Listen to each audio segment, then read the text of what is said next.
सर्वात आधी सुरुवात करूया या पदार्थाच्या मुख्य ओळखीपासून. कोणत्याही उत्तम डिशची सुरुवात खरं तर गॅस पेटवण्याआधीच होते, होय ना? इथेही तसंच आहे. आदल्या रात्रीच 1 कप अख्खा मसूर पाण्यात भिजत ठेवणं अगदी मस्ट आहे. का?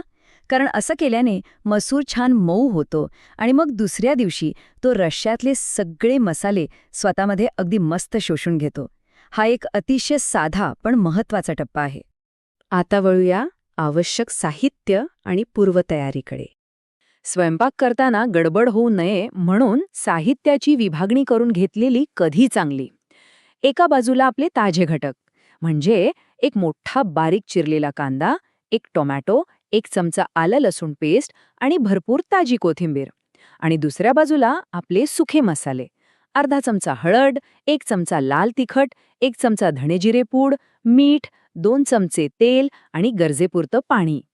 सगळं असं हाताशी असलं की काम कसं पटापट आणि सोपं होतं. यानंतरचा टप्पा अत्यंत महत्त्वाचा आहे, तो म्हणजे फोडणी आणि आपल्या ग्रेव्हीचा बेस तयार करणं.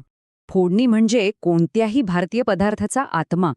कढईत तेल कडकडीत गरम झालं की त्यात पडतात अर्धा चमचा मोहरी, अर्धा चमचा जिरे, चिमूटभर हिंग आणि 7-8 कढीपत्त्याची पानं.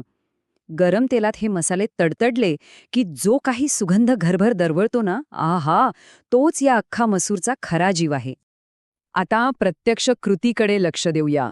सगळ्यात आधी तो रात्रभर भिजवलेला मसूर कुकरमध्ये 2-3 शिट्ट्या काढून मऊ शिजवून घ्यायचा.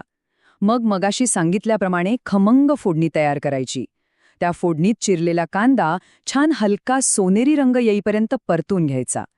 कांदा परतला की मग त्यात आलं लसूण पेस्ट आणि टोमॅटो घालून ते अगदी मऊ होईपर्यंत शिजवायचं. हा जो परफेक्ट सोनेरी बेस तयार होतो ना, तोच या डिशचा पाया आहे. बेस तयार झाला की पुढचा टप्पा येतो मसूर आणि मसाल्यांचं एकत्रीकरण. आता या तयार बेसमध्ये हळद, लाल तिखट, धणेजिरे पूड आणि चवीनुसार मीठ घालून सगळं मस्त एकजीव करून घ्यायचं. त्यानंतर यात जाईल आपला शिजलेला मसूर, तोही त्याच्या पाण्यासह. आता हे मिश्रण मध्यम आचेवर 5 ते 7 मिनिटं छान उकळू द्या. इथे तुम्हाला हवं तसं थोडं पाणी वाढवता येतं.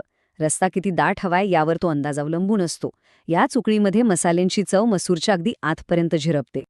आता सर्वात शेवटचा पण एकदम गेम चेंजर असा टप्पा.